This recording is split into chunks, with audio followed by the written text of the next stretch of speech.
जय जिनेन्द्र। परम पूज्य प्रभु महावीर स्वामी जी के चरणों में वंदन। बड़ी साधु वंदना के क्रम में आज हम जानेंगे गाथा 24 के विषय में। वली समुद्र पाल मुनि राजमती रहनेम, केशी ने गौतम पाम्या शिवपुर खेम। उत्तराध्ययन सूत्र के 21वें समुद्रपालीय अध्ययन में समुद्रपाल मुनि का वर्णन आया है। समुद्रपाल जी के पिता का नाम पालित था, जो कि वणिक थे और चंपानगरी के रहने वाले थे। पालित जैन धर्मी थे। वे श्रमण भगवान महावीर स्वामी के शिष्य थे।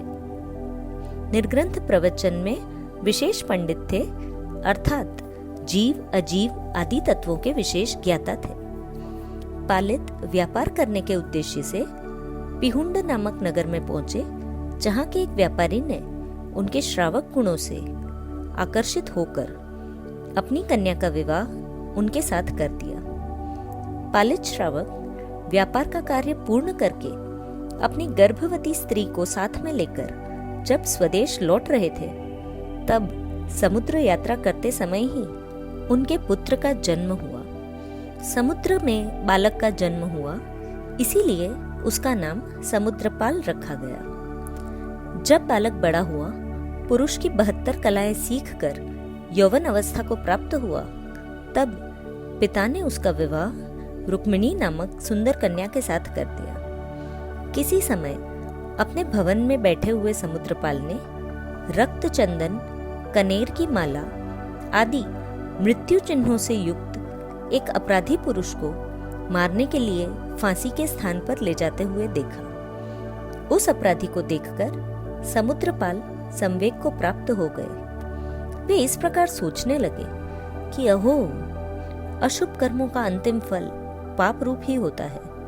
यह तो मुझे प्रत्यक्ष दिखाई दे रहा है। मेरे जीव ने भी पूर्व जन्मों में न जाने कितने ही अशुभ कर्म किए होंगे, जिनका कटुफल मुझे भी भोगना ही पड़ेगा।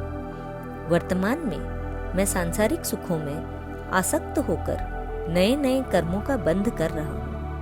सांसारिक सुख साधन कर्म बंध को मजबूत करने वाले हैं। मुझे इनका त्याग कर कर्मों से सर्वथा मुक्ति के लिए निर्ग्रंथ धर्म को अपनाना चाहिए, ताकि मोक्ष के शाश्वत सुख को प्राप्त किया जा सके। इस प्रकार का चिंतन करते हुए समुद्रपाल को चारित्रावर्णीय कर्म के क्षयोपशम से संसार से वैराग्य और मोक्ष अभिलाषा रूप परम संवेग प्राप्त हुआ। निर्ग्रंथ मुनि दीक्षा ही सर्वोत्तम मार्ग है, ऐसा सोचकर अपने माता पिता से दीक्षा की आज्ञा प्राप्त की और अणगार धर्म में प्रवर्जित हो गए। श्रुत ज्ञान के निर्मल प्रकाश में प्रधान धर्म का पालन करते हुए घाती और अघाती दोनों प्रकार के कर्मों का क्षय करके जन्म मरण आदि के संपूर्ण दुखों से मुक्त होकर महामुनि समुद्रपाल